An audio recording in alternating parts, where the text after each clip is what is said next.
সেদিন বাজার থেকে কি জানি একটা মনে হলো, আমি নিয়ে চলে এলাম মাছের মাথা। আর এই মাছের মাথা দেখলে আমার মায়ের যে কি বিরক্তি একটা ভাব লাগে আমি জানি না। তাই আমি ভাবলাম আমি আজকে কিছু ট্রাই করি। তো আজকে আমি বানাবো হচ্ছে মুড়ি ঘন্ট। আমি বানাতেও ভালোবাসি, খাওয়াতেও ভালোবাসি। সত্যি আমি রান্নাটা যে কি ভালোবাসি, কিন্তু আমার রান্না বেসিক্যালি আমার বাবা ছাড়া আমার মা একদমই পছন্দ করে না। আমি মায়ের রান্না পছন্দ করি না, মা আমার রান্না পছন্দ করে না, জানি না। কিন্তু ভালোবেসে যে মানুষটা খায় সেটা হচ্ছে আমার বাবা। ভালো খারাপ যাই হোক আমার বাবা খায়। চলো রান্নায় ফিরে যাওয়া যাক।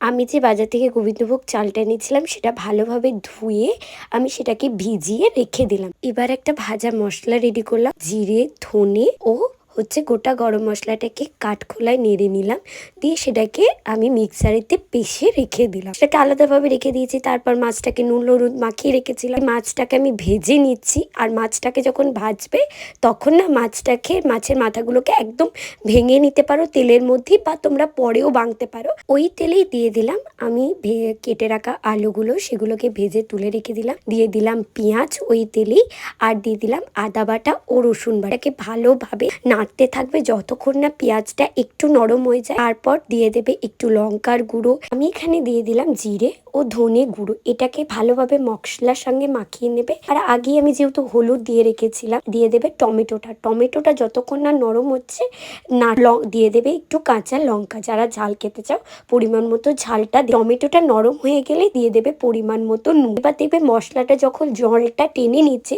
অল্প করে জল কিন্তু দিতে থাকবে ও মশলাটাকে নাড়তে থাকবে। জলে ভিজিয়ে রাখা গোবিন্দভোগ চালটাকে এবার এর মধ্যে দিয়ে ভালোভাবে মশলার সাথে মাখিয়ে আর উপর থেকে দিয়ে রাখবে ভেজে রাখা আলুটা ও ওটাকেও ভালোভাবে মাখিয়ে নেওয়ার পর আমাদের যে ভেজে রাখা মাছের মাথাটা ছিল সেই মাথাটাকেও দিয়েও কিন্তু ভালোভাবে এই মশলার সাথে কিন্তু অনেকক্ষণ ধরে প্রায় 15 মিনিট ধরে এটাকে মাখা। আর অল্প অল্প করে জল দেবে আর মাখাতে থাকবে।